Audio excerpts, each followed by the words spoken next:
Okay, so in this video I'm going to have a look at the equation of a circle, and I'm going to have a look at what they look like and generally where they come from. So this is my first circle here. It's a fairly rough circle. I drew it freehand, but you get the idea. So you've got the x and y axis here, and here you've got 0, 0.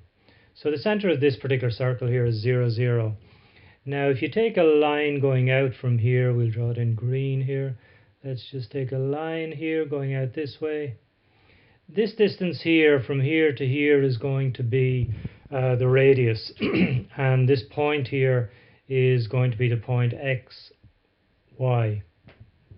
So any x, y around here is going to be the same distance from 0, 0 because you've got the radius here of r. The whole way around is going to be the same. So what we're going to do then is maybe just drop a line down here like this, and you can see that this distance out here is going to be x and this distance up along here is going to be y. This is a right angle triangle here.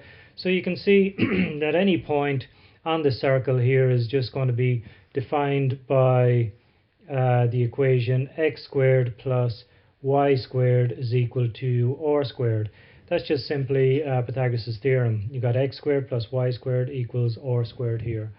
So this is basically the equation of any circle whose center is at the origin here is 0, 0. So any circle whose center is 0, 0, its equation will look like this. You'll have x squared, you'll have y squared, and that will be equal to the radius squared. Okay. So that's the first circle. Let's have a look at this one here. Now in this case our center is not 0, 0. 0, 0 is down here. Our center is up here. So let's have a look at that one. Now we're going to call the center here, we're going to call it HK. And this will be our radius here. From here, our center is 0, 0 out to here. This point here again will just simply be x, y. So any point x, y around here will be defined by, will be the same distance actually from the center HK.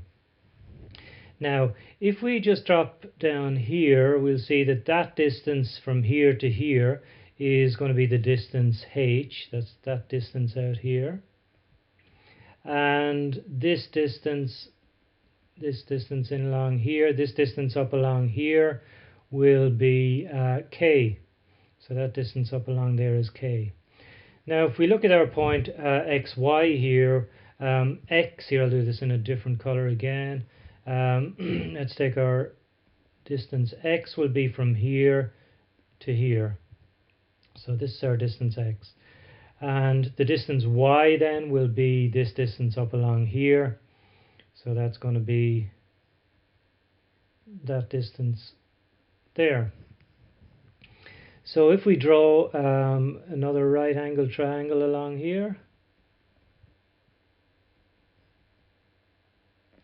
we can see that this distance here is going to be x minus h. It's going to be the distance from here out to here, which is x, minus this distance here, which is h. So I'll just stick that in here. So this distance here is going to be x minus h. And you can also see that this distance here is going to be y minus k. So that's going to be y minus k from here to here. So we can see again by just simply using Pythagoras' theorem for this triangle here, this is a right angle triangle here, we can see that x minus h all squared plus the y minus k all squared is going to be equal to our r squared. So we end up with x minus h to be squared plus y minus k to be squared is equal to r squared. And this is our second equation of a circle. This equation here is the equation of any circle who has center HK, so whose center is not at 0, 0. So here you can see that our center is going to be HK, and the radius is just going to be, our radius here is just going to be, or square root of whatever is out here. So for example, if you're presented with an equation of a circle that looks like this, let's say x squared plus y squared equals 9, you can see immediately that the center here is going to be 0, 0. So our center is going to be 0, 0. And the radius here is going to be the square root of this figure here, which is just going to be 3. Square root of 9 is 3. If, on the other hand, we're given an equation that looks like this, let's say x minus 4 to be squared plus y plus 3 to be squared equals 25. Here we can see that our center is going to be, remember this is our general equation here, so this is minus our h. Now we already have a minus here, so our center here is going to be 4, and then this minus here again, we have a plus here, so it's going to be minus 3. So our center is going to be 4 minus 3. So you take whatever figure is here, change the sign in front of it. That's going to be, in this case, our x value. Our y value here is plus 3, change the sign to minus, so it's going to be minus 3 here. Our radius then is going to be 5, the square root of this figure here. Okay, so you can also be given, by the way, this equation here, this is called the standard form of the equation of a circle. It can also be written a different way. It can be written like this. And I'll actually give you an example. Let's take this one here. Let's take 4x squared plus 4y squared minus 16x minus 24y plus 51 equals 0. It can be written like this as well. It's generally what it is. It's generally just these two multiplied out and the r squared brought over and simplified. Generally that's what it is, but it will look like this when you take away those brackets, multiply everything out. It should generally look like this. Now the thing about this is the first thing you need to do with something like this is, if you were asked, for example, to write down the center and the radius of this particular circle here, you've got to do a number of things. It needs to have a coefficient of x squared and a coefficient of y squared of 1.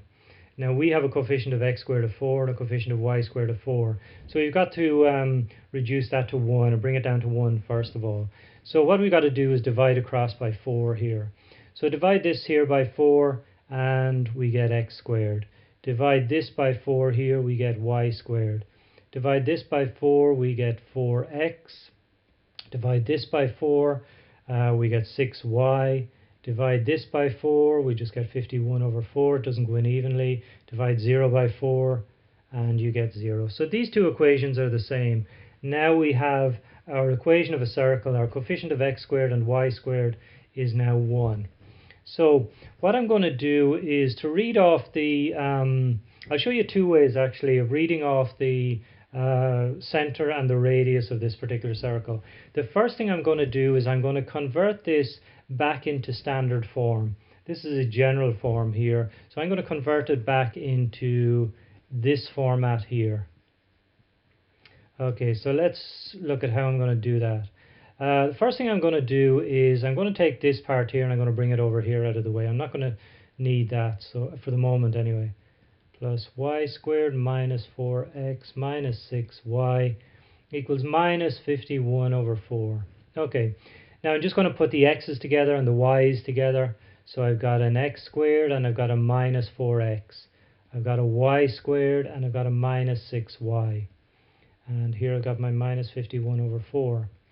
Now the next thing I'm going to do is I'm going to take these two here and I'm going to complete the square. I'm going to take these two here and I'm going to complete the square. Now I have a video which I've done on completing the square if you want to have a look at that. But I'll just run through it fairly quickly here. Let's take these two here. So I'm going to take x minus 4x. Sorry, that's x squared minus 4x. And I'm going to complete the square here. I'm going to take y squared minus 6y. I'm going to complete that square. And over here I'm just going to leave this as minus 51 over 4. So to complete the square from a previous video that I've done, you may have seen that, but what you do is you take the coefficient of the x, you square it.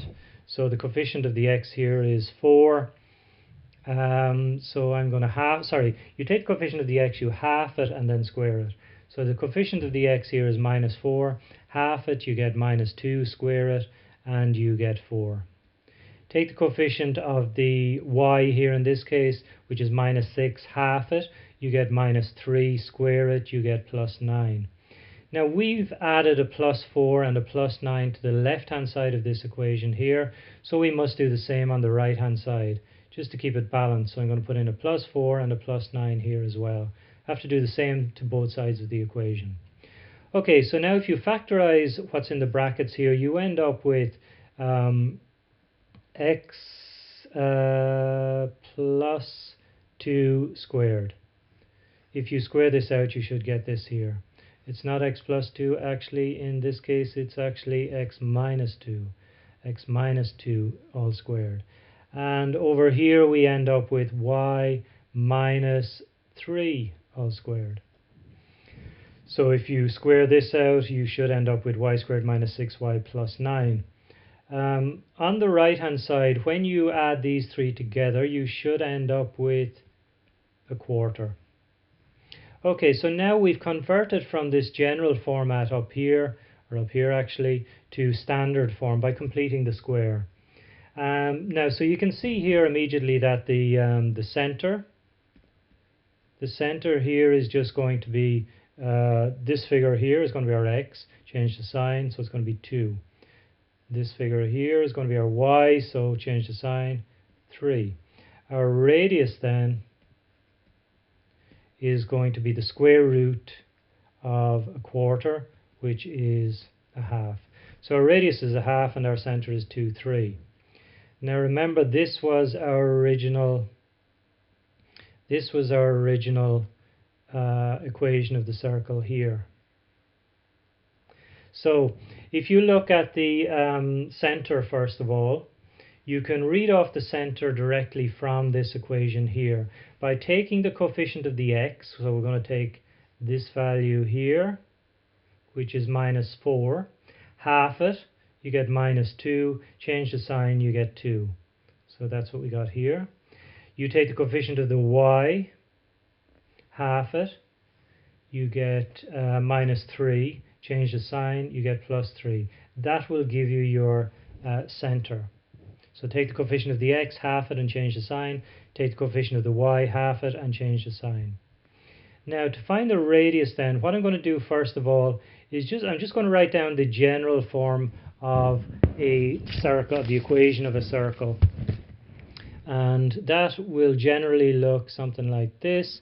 It'll be x squared, we've seen that, y squared, plus twice gx plus twice f y plus c equal to 0. This is what our original equation generally looked like. And remember, we took half the coefficient of the x and changed the sign. We took half the coefficient of the y, changed the sign to find our center. So in this case, our center is going to be minus g minus f.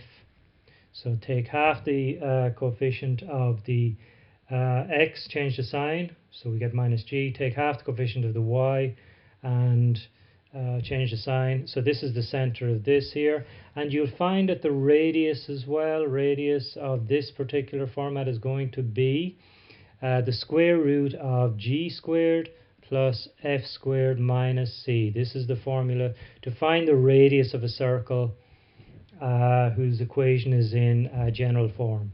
So let's see, does that work for our equation? So we would have a g value in our case. Our g would be minus 2 and our f would be minus 3.